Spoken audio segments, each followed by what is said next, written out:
Di sini Johan yang kegerahan pindah tuh ke teras tenda, dan saat mau buka resleting seketika itu Reza langsung megangin tangannya Johan sambil bilang, "Cuk, jangan Cuk, jangan." Di situ Doni bilang sambil agak berbisik, "Ya, gak apa-apa, udah buka aja." Reza buka tuh resleting teras tenda dan seret. Nah, hey bro, makasih udah klik video dari Mas Im Bagaskara. Di episode kali ini kita ada cerita dari teman kita yang bernama Reza, yang saat di tahun 2021 mengalami kejadian horor yang bikin dia kapok untuk naik gunung lagi. Kejadian ini bermula saat teman-teman Reza pada nongkrong tuh di rumahnya. Di tengah-tengah obrolan, salah satu teman Reza yang bernama Doni punya ide nih buat naik gunung. Setelah ngobrol-ngobrol, disepakatilah buat naik ke Bukit X. Naik hari Sabtu, turun di hari Minggu. Singkat cerita nih ya, tibalah hari H jam 9 pagi. Mereka sudah pada ngumpul tuh di rumahnya Reza. Di situ ada Doni, Johan, dan Gema. Perlu diketahui bro, ini adalah pendakian pertama mereka. Dan untuk peralatan mereka minjem kakaknya Reza. Setelah packing dan cek perlengkapan, jam 10 mereka berangkat tuh naik motor menuju base camp. Tapi cuman jalan beberapa menit, HP-nya Reza ini berbunyi. Ternyata kakaknya Reza ngabari kalau tenda mereka ketinggalan. Kok bisa sih bro, tenda sampai ketinggalan? Ini naik gunung bro, tenda itu sakral. Akhirnya balik lagi lah mereka ke rumah Reza. Sesampai di rumah Reza, kakaknya ini bro ngomel-ngomel ke mereka. Ya mereka ini cuma bisa cengar-cengir lah. Di sini kakaknya Reza menyuruh mereka naik mobil aja, dan sepeda motor mereka dititipin di rumahnya Reza. Oke lah, setelah mengecek perlengkapan dengan teliti, berangkatlah mereka menuju base camp. Dan semoga nggak ada yang ketinggalan lagi. Dan di tengah jalan Reza mampir dulu tuh ke minimarket buat beli air mineral dan rokok. Pas di minimarket ini bro, Reza disamperin oleh seorang pemuda. Si pemuda ini bilang ke Reza, "Mau naik ke Bukit X ya mas?" Iya mas." "Hati-hati mas, banyak-banyak doa. Kalau ketemu percabangan, pilih yang sebelah kiri." Reza di sini heran, nih orang nggak kenal kok ngasih tahu. Pikir Reza, mungkin kebetulan. Singkat cerita, sekitar jam setengah 12 mereka sampai tuh di base camp Bukit X. Mereka langsung melakukan ritual khas pendaki, ya kayak simaksi dan lain-lain. Mereka juga sholat zuhur di situ, dan sekali lagi mereka ngecek peralatan dan dipastikan benar-benar nggak ada yang tertinggal. Setelah semua beres, mereka berdoa tuh.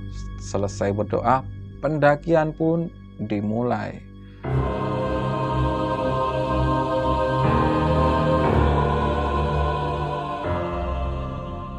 Formasi pendakian yang jadi leader Doni, lalu Johan, Reza, dan Gema jadi sweeper. Perjalanan menuju pos 1 aman-aman aja. Di sini mereka masih bisa bercanda bro. Gema yang jalan paling belakang sering ngucapin kata-kata yang bikin mereka ketawa. Dan gak terasa mereka sampai tuh di pos 1. Mereka istirahat sebentar sambil nyebat. Gema masih ngelakuin tingkah konyol tuh. Jadi bro, si Gema ini karakternya emang kocak dan lucu, ramelah bro orangnya. Setelah habis batang tuh, mereka lanjut jalan lagi. Mereka naik dengan formasi yang masih sama. Doni jadi leader, lalu Johan, Reza, dan Gema jadi sweeper. Di sini mulai kerasa ada yang gak beres.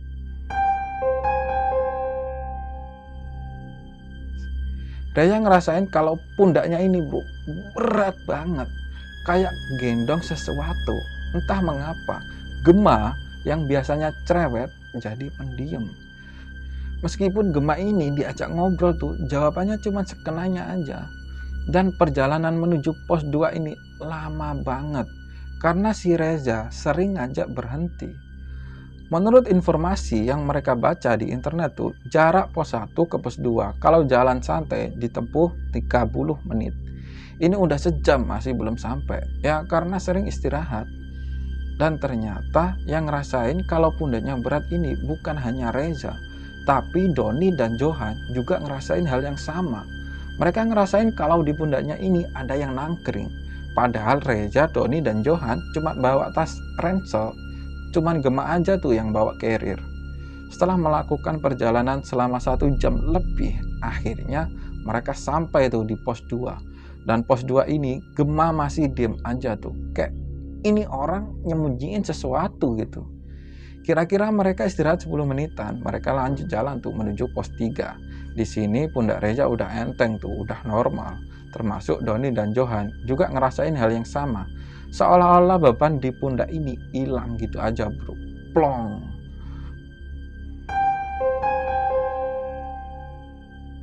Perjalanan menuju pos 3 nggak terjadi apa-apa.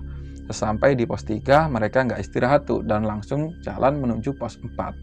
Di pos 4 ini mereka istirahat cukup lama sambil sholat asar tuh. Kebetulan di pos 4 ini ada sumber mata air. Setelah sholat si Gemma ini kembali rame tuh, kembali asik lagi, nggak diem aja tuh. Setelah sholat mereka nyebat sambil foto-foto. Setelah foto-foto kira-kira jam 3:30 mereka lanjut jalan ke pos 5. Medan di sini mulai sangat terjal tuh, full tanjakan tanpa bonus. Mereka harus merayap dan bener-bener nguras energi.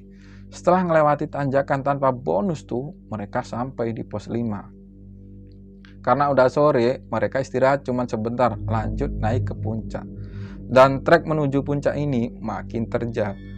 Bisa dibilang lutut ketemu dagu lah. Setelah berjuang tuh mereka sampai tuh di puncak. Di puncak ini mereka nyari spot buat diriin tenda.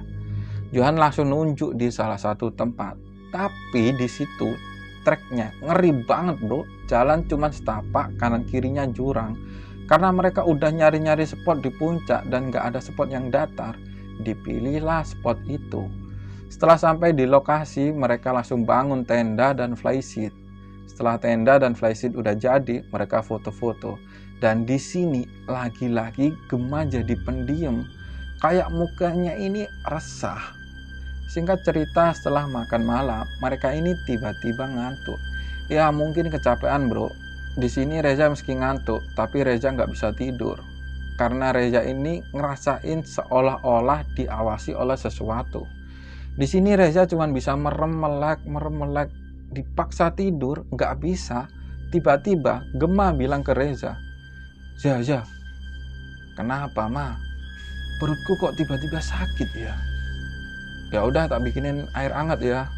Di sini Reza keluar ke teras tenda tuh buat bikin air hangat dan Gemma duduk di ruang utama tenda. Saat Reza cek jam, waktu itu jam 11 malam. Di sini Doni dan Johan juga kebangun tuh. Ternyata mereka juga nggak bisa tidur. Kata Doni dan Johan, mereka nggak bisa tidur karena gerah. Padahal bro, hawa saat itu lagi dingin-dinginnya. Plus di luar lagi gerimis. Karena kegerahan tuh, Doni pindah ke teras biar agak adem. Dan saat itu Johan nyuruh Reza buka resleting teras biar ada udara masuk. Dibukalah resleting itu sama Reza. Seret, ladalah. Reza dan Doni melihat jelas jarak cuma beberapa meter dari tenda mereka ada 3 sosok anak kecil. Telanjang, kupingnya runcing, matanya menyala merah, sedang jongkok menghadap tenda mereka.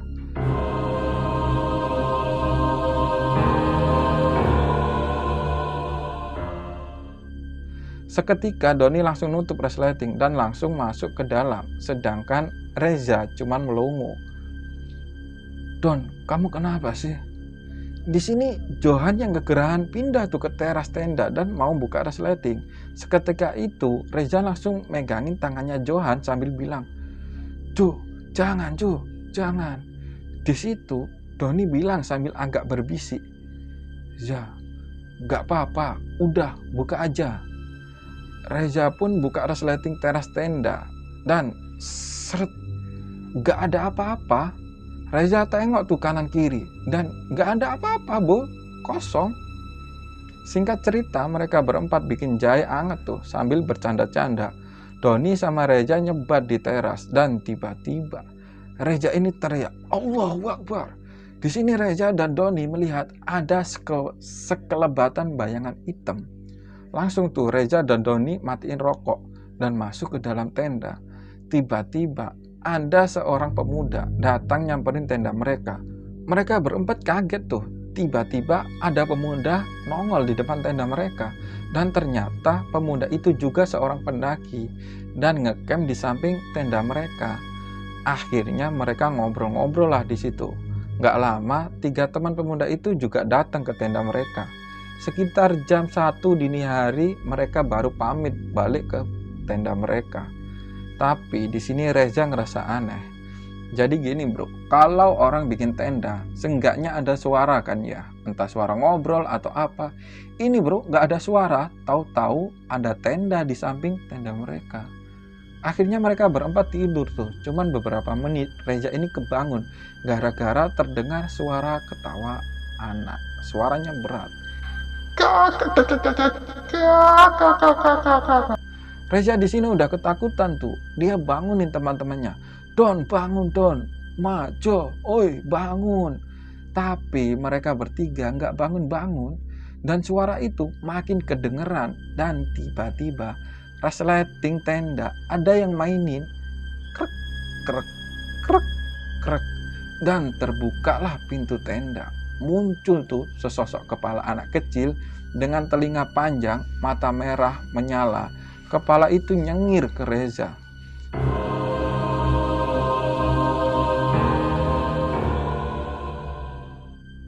Di situ bro, Reza langsung resleting SBI-nya sampai nutupin mukanya. Dia merem sambil baca-baca doa yang dia bisa. Tak lama ada yang buka tuh resleting SBI-nya. Ternyata itu teman-temannya. Di situ Reza bilang sambil nangis, aku pengen pulang, aku pengen pulang. Dia ngomong gitu sambil nangis. Oi, Ya, gila kamu, tidur udah kayak kebo, dibangunin gak bangun-bangun. Udah ya, ayo bangun. Tuh, udah ada sunrise. Yang tidur siapa? Aku nggak tidur. Kalian bertiga yang tidur. Kemarin tak bangunin pada nggak bangun. Kamu itu habis ngobrol kemarin langsung tidur pules. Kita bertiga baru tidur jam 2. Lah tuh kan. Jadi di sini siapa dong yang tidur? Lanjut bro. Singkat cerita, habis sarapan, mereka kemas-kemas tuh. Sekitar jam 7 pagi mereka langsung turun pelan-pelan. Karena medan yang curam ditambah kemarin malam gerimis. Nyampe di pos 4 mereka istirahat tuh. Setelah cukup istirahat dan mau lanjut tuh, tiba-tiba dek, mereka bingung. Kenapa? Karena treknya ada 3 cabang, kanan, tengah, kiri. Kanan sama tengah treknya datar tuh, kiri treknya menurun dan curam banget. Di sini Reza ini ingat ucapan pemuda di minimarket. Ingat kan kalian? Kalau ketemu jalan bercabang, pilih yang kiri. Tapi di sini Reza ragu karena trek yang kiri ini curam banget. Pas mereka lagi bingung tuh, tiba-tiba lewat rombongan pendaki yang ngecamp di samping tenda mereka. Ayo mas, ikut kami. Seolah-olah mereka ini tahu kalau Reza dan kawan-kawannya ini bingung. Tanpa pikir panjang, mereka ikutilah mereka lewat trek sebelah kiri yang menurun curam. Di sini Reza jadi leader, lalu di belakangnya Doni, Johan, Gemma. Di sini mereka diam aja tuh. Anehnya, setelah ngelewatin turunan yang curam itu, mereka ngelewati perkampungan. Dan perkampungan ini kayak perkampungan lama. Rumah-rumahnya masih kayu dan atapnya atap jerami. Dan perkampungan itu sepi banget, gak ada orang sama sekali.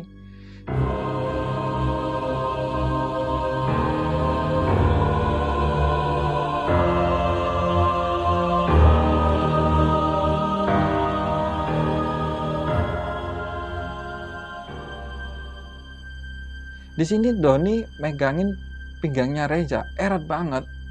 Reza yakin kalau Doni ini ketakutan.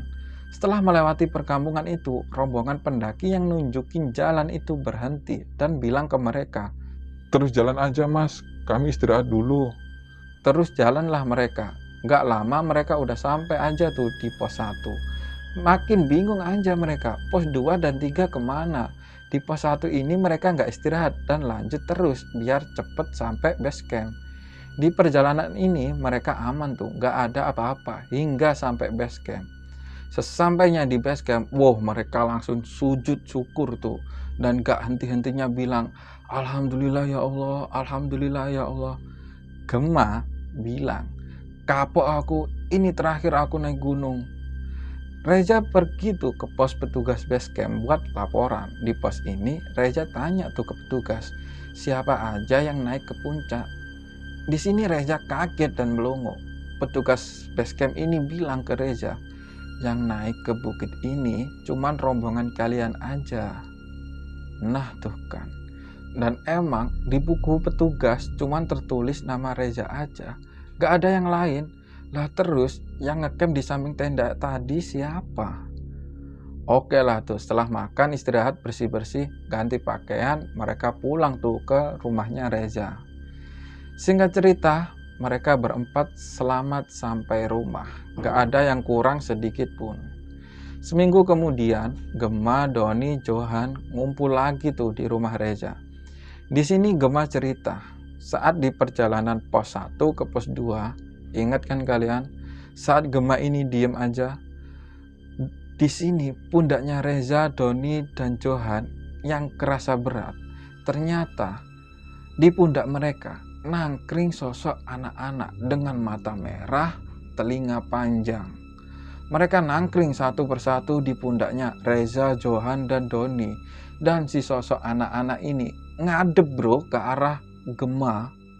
Makanya tuh Gema diem aja. Takut lah bro.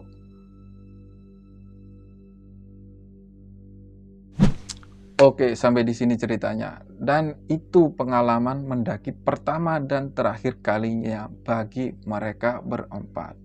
Dan sebelum gua pamit, bagi kalian yang belum subscribe dulu lah, biar gua lebih semangat lagi untuk menceritakan cerita horor. Gue pamit undur diri dan sampai jumpa di episode selanjutnya. Dah.